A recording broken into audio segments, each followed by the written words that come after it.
భక్తులందరికీ నమస్కారం అండి. దేవి అనుగ్రహం ఛానల్కి స్వాగతం. ఈరోజు ఫాల్గుణ మాసపు మంగళవారం, పైగా పాప విమోచని ఏకాదశి. ఈరోజు ఫాల్గుణ మాసం కృష్ణపక్షం పాప విమోచని ఏకాదశి. పాప విమోచని ఏకాదశి అంటే పాపాలను తొలగించే ఏకాదశి అని అర్థం. దీని వెనక ఒక కథ ఉంది. అదేమిటంటే, పూర్వం మేధావి అనే మహర్షి తపస్సు చేసుకుంటూ ఉంటే ఇంద్రుడి ఆదేశిస్తే మంజుఘోష అనే అప్సరస తన నాట్యంతో ఈయనకు విఘ్నం కలిగించిందట.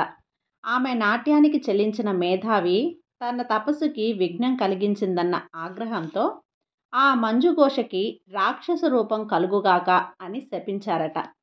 ఆమె రాక్షసి అయిపోయింది. ఆయన తపస్సులో మునిగిపోయాడట. ఆమె ఆయన కోసం ఎదురు చూస్తూ కూర్చుందట.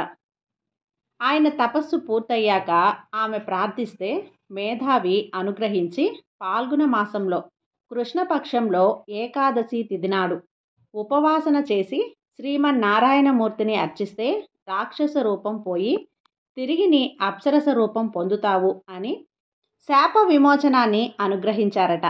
మంజుఘోష ఈరోజు ఏకాదశి వ్రతం ఆచరించి స్వరూపాన్ని పొందిండట.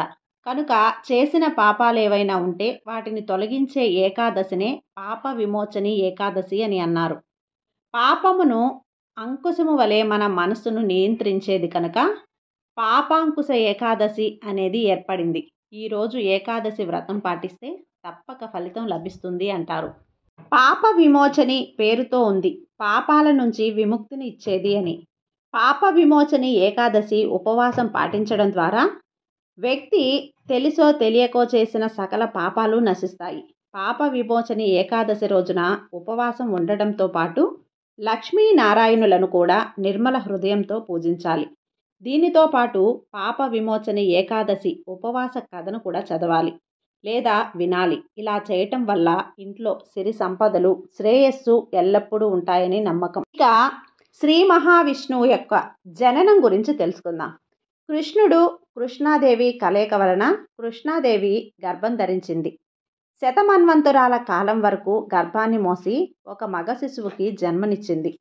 శతమన్వంతరాల కాలం గర్భం మోయటం వలన అలసిపోయిన కృష్ణాదేవి ఒక మగ శిశువుని చుట్టూ నిండి ఉన్న జలదిలోకి వదిలేసింది. ఆ మగ శిశువు ఒక వటపత్రం మీద తేలుతూ నీటిలో ముందుకు సాగాడు. కృష్ణుడికి కృష్ణాదేవి జలదిలో శిశువుని వదిలేయటం నచ్చలేదు. కన్నబిడ్డను జలదిలో వదిలివేసినందుకు గాను నీకు నీ అంశతో జన్మించబోయే అప్సరసలకు సంతానం కలగదు అని శాపమిచ్చాడు. కృష్ణాదేవి పశ్చాత్తాపం చెంది శరణు వేడింది.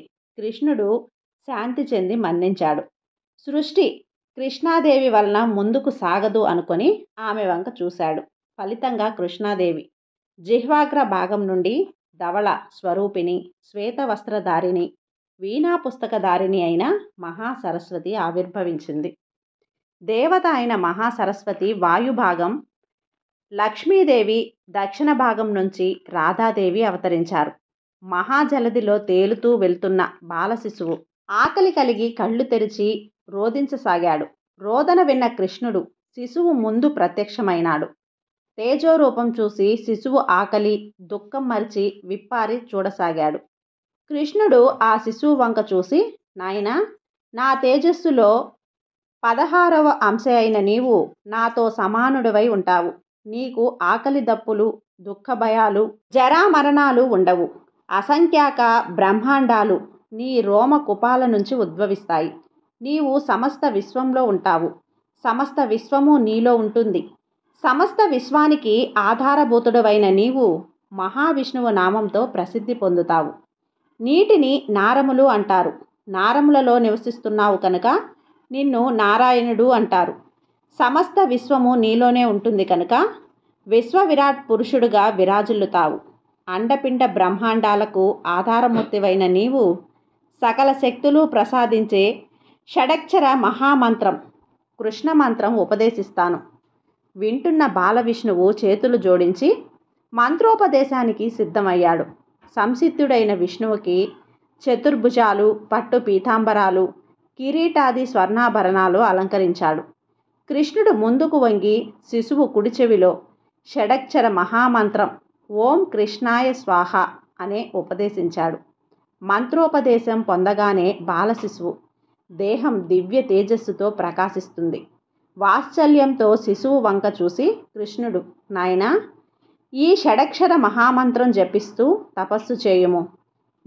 ఈ మహావిశ్వానికి రక్షకుడివి, షోడకుడివి, విరాట్ స్వరూపుడివి అవుతావు.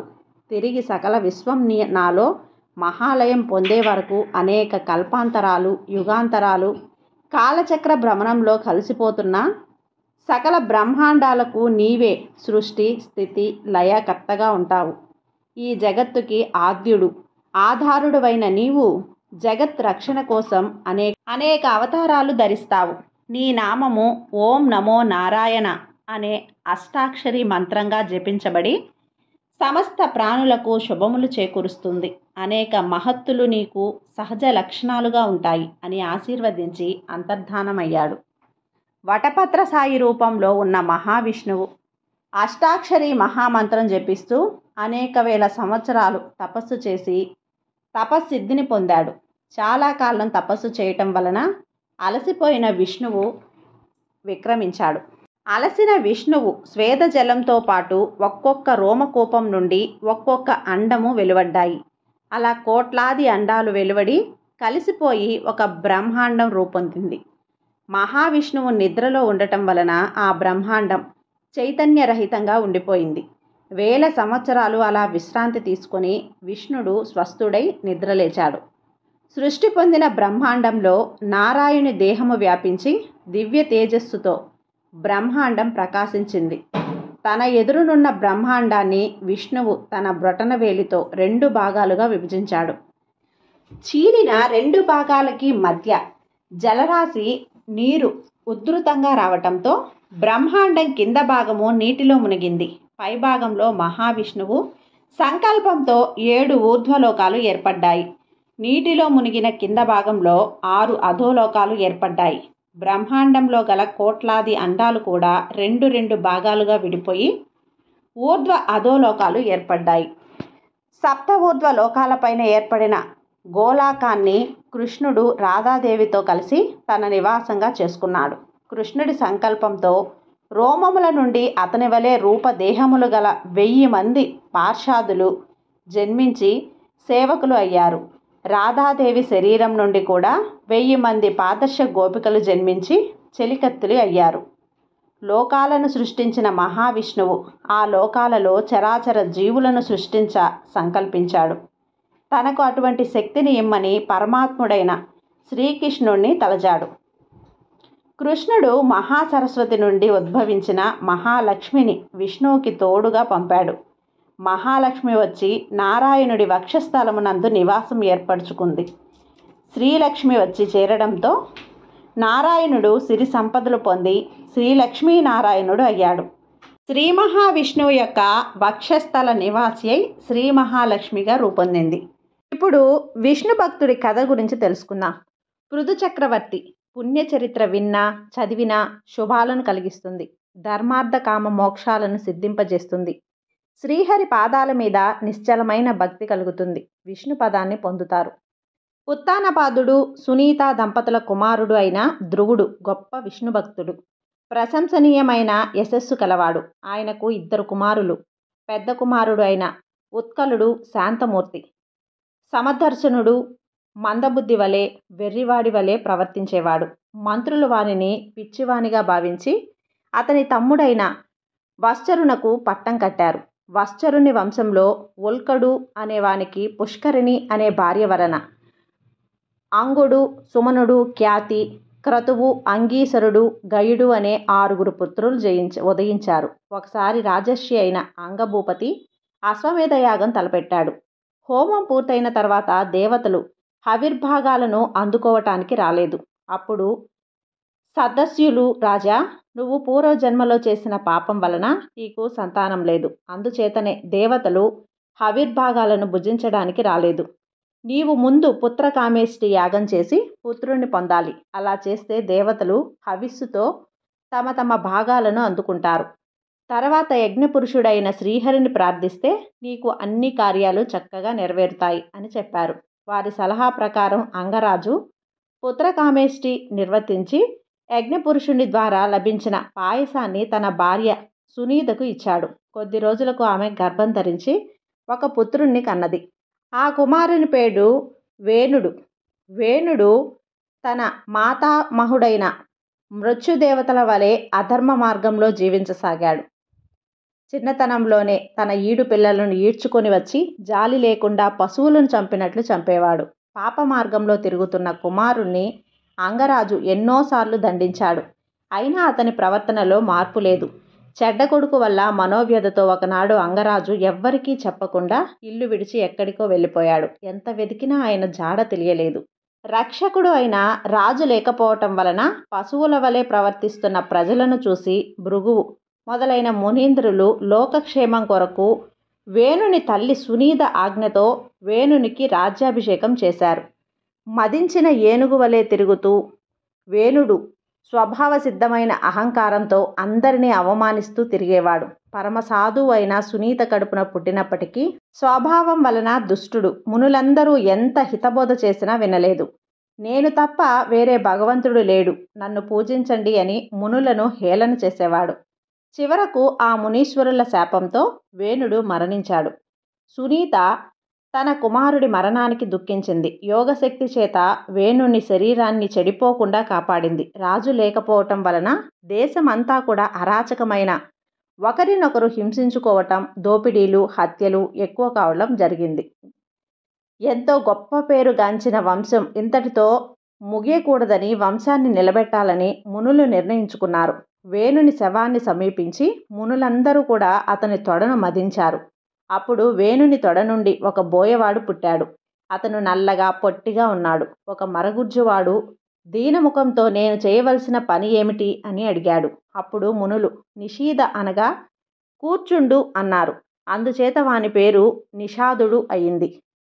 అతని కులంలో పుట్టిన వాళ్ళంతా నిషాదులై పర్వతాలలో, అడవులలో సంచరిస్తూ వేణుని చెడు పనులకు వారసులయ్యారు. ఆ తర్వాత మునులు వేణుని హస్తాలను వధించారు. అప్పుడు ఆ చేతుల నుండి లోక సంరక్షణార్థం శ్రీమన్నారాయణ అంశతో ఒక పురుషుడు, లక్ష్మీదేవి అంశతో ఒక స్త్రీ ఉద్భవించారు. అది చూసి ప్రజలందరూ ఎంతో సంతోషించారు. ఆ పురుషుడే పృథుచక్రవర్తి అనే పేరుతో సుప్రసిద్ధుడయ్యాడు. ఆ స్త్రీ పేరు అర్చి. ఆ కన్యకు సుగుణాలే అలంకారాలు. ఆమె పృథుచక్రవర్తిని వరించింది. వాళ్ళిద్దరూ దంపతులై శుభ సమయంలో దేవతలు పూలవానలు కురిపించారు. అప్సరసలు నాట్యం చేశారు. కిన్నెరులు గానం చేశారు. బ్రహ్మాది దేవతలు పృథువు నారాయణ అంశతో ఆయన భార్య అర్చమహాదేవి లక్ష్మీదేవి అంశతోనూ పుట్టారని నిశ్చయించుకొని పృథువుకి శాస్త్రోక్తంగా రాజ్యాభిషేకం చేశారు. పృథు చక్రవర్తికి కుబేరుడు బంగారు సింహాసనం ఇచ్చాడు. ఇంద్రుడు కిరీటము, వరుణదేవుడు చల్లని వెన్నెల గొడుగును, వాయుదేవుడు తెల్లని వింజామరాలను, ధర్మదేవత పుష్పమాలికను, యముడు రాజదండమును, బ్రహ్మదేవుడు వేదమయి కవచమును, సరస్వతీదేవి ముత్యాల హారమును బహూకరించారు. విష్ణుమూర్తి సుదర్శన చక్రమును, లక్ష్మీదేవి తరిగిపోని సంపదను, పరమేశ్వరుడు అర్ధచంద్రాకారం గల కరవాలము, పార్వతీదేవి శతచంద్రం అనే డోలను, చంద్రుణ్ణి తెల్లని గుర్రాలను, సూర్యుడు బాణాలను, అగ్ని ధనస్సును, భూదేవి పాదుకులను బహూకరించారు.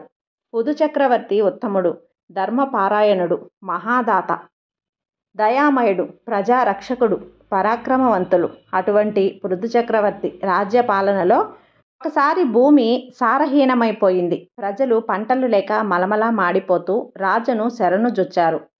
రాజు భూమిపై కోపగించుకున్నాడు. భూదేవి భయంతో గోవు రూపం ధరించి పారిపోయింది. రాజు వదలకుండా వెంటాడాడు. ఆవిర్భాగాన్ని స్వీకరించి కూడా ఎందుకు ధాన్యాలను విస్తరింపలేదు అని ప్రశ్నించాడు. కోపంగా ఉన్న చక్రవర్తిని చూసి భూదేవి, రాజా శాంతించు, నాకు అభయాన్ని ప్రకటించు. పూర్వం బ్రహ్మదేవుడు నాలో ఉంచిన ఔషధాల్ని దుర్జనులు అనుభవించారు. కొన్ని దొంగలు ఎత్తుకుపోయారు. అందువల్ల నేను బక్కచిక్కిపోయాను. యజ్ఞాలు జరపడానికి వీలుగా మిగిలైన ఔషధాల్ని నేను మింగేవేశాను. అవి జీర్ణించుకుపోయాయి. నువ్వు దోహన క్రియను కల్పించి నా పొదుగు నుండి తిరిగి ఔషధాలను పొందవచ్చు. నేను ఇప్పుడు మిట్ట పల్లాలతో విషమంగా ఉన్నాను. నన్ను చదును చేసి సమరంగా చెయ్యి అని చెప్పింది. అప్పుడు పృథువు, సంతోషంతో మనువును గోవత్సంగాను తన చేతిని పాత్రగాను చేసి తను దోగ్ధగా భూమి నుండి ఔషధాలను పితికాడు. తర్వాత ఋషులు వేదమయమైన క్షీరమును, దేవతలు అమృతమైన క్షీరమును, అప్సరసలు గంధర్వులు గాంధర్వం అనే క్షీరమును, పితృదేవతలు కవ్యము అనే క్షీరమును, సిద్ధులు సిద్ధి అనే క్షీరమును, విద్యాధరులు విద్యామయమైన క్షీరమును, కింపురుషాదులు మాయా అనే క్షీరమును, పిశాచాలు రుధిర అనే క్షీరమును, నాగులు విషపూరితమైన క్షీరమును, క్రూర మృగాలు మాంసం అనే క్షీరమును, పక్షులు కీటకాలు పక్షాదులు అనే క్షీరమును, ఈ విధంగా అందరూ తగిన పాత్రలలో తమకు తగిన క్షీరములను భూమి నుండి పితుక్కున్నారు. అప్పుడు పుదుచక్రవర్తి అందరి ఆకలిని తీర్చిన భూదేవి తన కుమార్తెగా స్వీకరించాడు. ప్రజలు భయం పోయి సుఖ సంపదలతో బ్రతుకుతున్నారు. పృథు మహారాజు మహావైభవంగా 99 అశ్వమేధాలు పూర్తి చేసి 100వ యాగాన్ని ప్రారంభించి యజ్ఞేశ్వరుడైన శ్రీహరిని ఆరాధింపసాగాడు. ఇంద్రుడు ఇదంతా చూసి అసూయపడ్డాడు. మాయావేషం ధరించి యజ్ఞశాలకు వచ్చి యజ్ఞ పశువులను అపహరించి ఆకాశ మార్గం పెట్టాడు. అత్రి మహాముని ఈ విషయం పృథు చక్రవర్తి కుమారునికి చెప్పగా అతను కోపంతో ఆకాశంలో వెళ్లే ఇంద్రునిపైకి దుమికాడు. ఇంద్రుడు దొంగ వేషాల్ని గుర్రాన్ని విడిచిపెట్టి పారిపోయాడు. అతని పరాక్రమానికి మెచ్చి మునులు అతనికి జితాస్వుడు అనే పేరు పెట్టారు. ఇంద్రుడు గుర్రాన్ని అపహరించిన సంగతి పృథు చక్రవర్తికి తెలిసి కోపంతో అతనిపై బాణాన్ని ప్రయోగించడానికి సిద్ధపడ్డాడు. అప్పుడు విద్వాంసులు యజ్ఞదీక్షితుడైన వాడు యజ్ఞ పశువును తప్ప మరి దేనిని వధించరాదు, కాబట్టి ఇంద్రుణ్ణి సంహరించే పని విరమించు అని చెప్పారు. బ్రహ్మదేవుడు పృథు చక్రవర్తితో, రాజా, ఇంకా నువ్వు యాగాలు చేయవలసిన అవసరం లేదు. నీకు 99 యజ్ఞాలు చేసిన ఫలం అప్పటికే లభించింది. మోక్షధర్మం చేసిన వాడివి కాబట్టి నీవు ఇంద్రునిపై రోషం విడిచిపెట్టి అతనిని క్షమించు. ఇంద్రుడి మాయ వల్ల పుట్టిన పాషండులు భూలోకం అంతా వ్యాపించకుండా ఉండాలి అంటే నువ్వు ఈ యజ్ఞాన్ని ఆపేయాలి అని చెప్పారు. బ్రహ్మ ఆజ్ఞను తలదాల్చి పృథువు ఇంద్రుడితో మైత్రి చేసుకున్నాడు. ఇంద్రుడు రాజును క్షమాపణ కోరాడు. యజ్ఞభోక్త అయిన శ్రీహరి పృథువుతో, ప్రజలను రక్షించడం రాజుకు పరమధర్మం. నీవు ప్రజల అనురాగాన్ని పొంది సమచిత్తంతో పాలించు. ధర్మార్థ కామములు మూడింటి యందు ఆసక్తి వీడు అని ఉపదేశించి పృథు చక్రవర్తి చేసిన పూజ సత్కారములు గ్రహించి శ్రీహరి సంతుష్టి చెందాడు. పృథు చక్రవర్తిని ఆశీర్వదించి వైకుంఠానికి తిరిగి వెళ్ళాడు. నరులు సిద్ధులు మునులు గంధర్వులు కిన్నరులు పితృదేవతలు అందరూ చక్రవర్తి సత్కారాలు అందుకొని సంతోషంతో తమ నివాసాలకు వెళ్ళారు. ఆ తర్వాత పృథువు నగరానికి వచ్చి ప్రజల స్వాగతాన్ని అందుకొని అంతఃపురంలో ప్రవేశించాడు. పవిత్ర చరిత్రుడు యశత్వంతుడు అయిన పృథు చక్రవర్తి పరాకృత సుకృతం వల్ల ప్రాప్తించిన భోగ భాగ్యాలను అనుభవించాడు. జనరంజకుడై దుండగులకు దండధరుడై సప్తద్వీపాలలో విస్తరించిన రాజ్యాన్ని పరిపాలించాడు. కొంతకాలం తర్వాత ఒకనాడు దీర్ఘసత్రం అనే యాగం చేయాలనే కోరికతో దీక్ష వహించాడు. ఆ యాగంలో నిత్యమంగళాకారుడు అయిన మహారాజు తేజస్సుతో విరాజిల్లుతూ ఋషులను పితృదేవతలను చక్కగా పూజించాడు. ఆ సమయంలో పృథు చక్రవర్తి సదస్యులను ఉద్దేశించి గంభీరమైన మాటలతో, దయచేసి వినండి, ధర్మాన్ని నిలబెట్టడానికి బ్రహ్మదేవుడు నన్ను నియోగించాడు. ధర్మబద్ధమైన ప్రజాపాలన సమర్థవంతంగా ఆచరించేవానికి కర్మసాక్షి అయిన భగవంతుడు ఏ లోకాలను అనుగ్రహిస్తాడో ఆ పుణ్యలోకాలు నాకు లభిస్తాయి. రాజు ప్రజలను ధర్మ మార్గంలో నడిపించాలి గాని ధనాపేక్షతో పన్నులు వసూలు చేయకూడదు. అలా చేస్తే ప్రజలు చేసిన పాపాలు రాజుకే సంక్రమిస్తాయి. ప్రజలు చేసే మంచి పనులు రాజుకు మించి చేస్తాయి. ప్రజలు అసూయారహితులై సర్వం పరమేశ్వరాత్మన అనుకుంటూ ధర్మాన్ని ఎల్లప్పుడూ ఆచరించాలి. అదే మీరు నాకు చేసే సేవ. భక్తితో భగవంతుడైన వాసుదేవుణ్ణి పాద పద్మాలను ఆశ్రయించుకున్న వారికి సమస్త దోషాలు తొలగిపోతాయి. విజ్ఞానము ధైర్యము శక్తి లభిస్తాయి. అపారమైన సంసార దుఃఖాన్ని పొందుతారు. గొప్ప వైరాగ్యం ప్రాప్తిస్తుంది అని చెప్పాడు. సదస్యులు ఆయనను ఈశ్వరునిగా భావించి నమస్కరిస్తూ జయజయధ్వానాలు చేశారు. ఆ సమయంలో బాలసూర్యుల వలె ప్రకాశించే దేహాలతో సనకనందనాది మహాసిద్ధులు అక్కడికి విచ్చేశారు. మహారాజు వినయంతో ఆ యోగీంద్రులకు నమస్కరించి ఆసనములపై కూర్చుండబెట్టి పూజించాడు. మీరు లోక శుంభకరులు. మీ రాక వలన నాకు సర్వశుభాలు లభిస్తాయి. నాకు మోక్ష సాధనమైన ఉపదేశాన్ని ఇవ్వండి అని అన్నాడు. పరమయోగీంద్రుడైన సనత్కుమారుడు పృథు చక్రవర్తికి బ్రహ్మతత్వాన్ని బోధించాడు. ఆ సిద్ధులు చక్రవర్తి భక్తికి సంతుష్టులై ఆయనను దీవించి ఆకాశగమనంలో వెళ్ళిపోయారు. తదుపరి పృథు చక్రవర్తి సదాచార పారాయణుడై సత్కర్మలను ఆచరిస్తూ భార్య అయిన అర్చిమహాదేవి వల్ల తనతో సమానులైన విజితాశ్వుడు, ధూమ్రకేశుడు, హర్యశ్వుడు, ద్రవిణుడు, వృకుడు అనే 5 కుమారులను పొందాడు. ఆ రాజేంద్రుడు రాజా అనే శబ్దాన్ని సార్థకం చేసుకున్నాడు. ఒకనాడు మహారాజు తనకు వార్ధక్యం వచ్చిందని తెలుసుకొని రాజ్యాన్ని కొడుకులు అప్పగించాడు. ప్రజలు విచారంతో చూస్తూ ఉండగా భార్యతో కలిసి తపోవనానికి వెళ్ళాడు. అత్యంత ఘోరమైన తపస్సును ఆచరించాడు. తర్వాత నిజ శరీరాన్ని విడిచిపెట్టి ముక్తిని పొందాడు. మహాసాధ్వి అయిన అర్చిమహాదేవి పతిదేవుని పాద పద్మాలను స్మరిస్తూ చితి మీద సహగమనం చేసింది. ఆమె పాతివ్రత్యాన్ని దేవతలు కొనియాడారు. పృథు చక్రవర్తి అర్చి దివ్య పదమైన విష్ణులోకాన్ని పొందారు. ఈ పృథు చక్రవర్తి పుణ్యచరిత్రను విన్నా చదివినా శుభాలను కలిగిస్తుంది. ధర్మార్థ కామ మోక్షాలను సిద్ధింపజేస్తుంది. శ్రీహరి పాదాల మీద నిశ్చలమైన భక్తి కలుగుతుంది. విష్ణు పదాన్ని పొందుతారు. కాబట్టి ఈ పాప విమోచన ఏకాదశి రోజున ఈ పృథు చక్రవర్తి మహిమాన్వితమైన పుణ్య చరిత్రను విన్నవారికి స్వామి అనుగ్రహం పరిపూర్ణంగా లభిస్తుంది. తప్పకుండా ఈ కథలన్నీ విని మీకు నచ్చినట్లయితే లైక్ చేసి సబ్స్క్రైబ్ చేయండి ఫ్రెండ్స్. అలాగే మరికొంతమంది భక్తులకు షేర్ చేయండి. అలాగే కామెంట్ చేయండి. సర్వే జన సుఖినో భవంతు.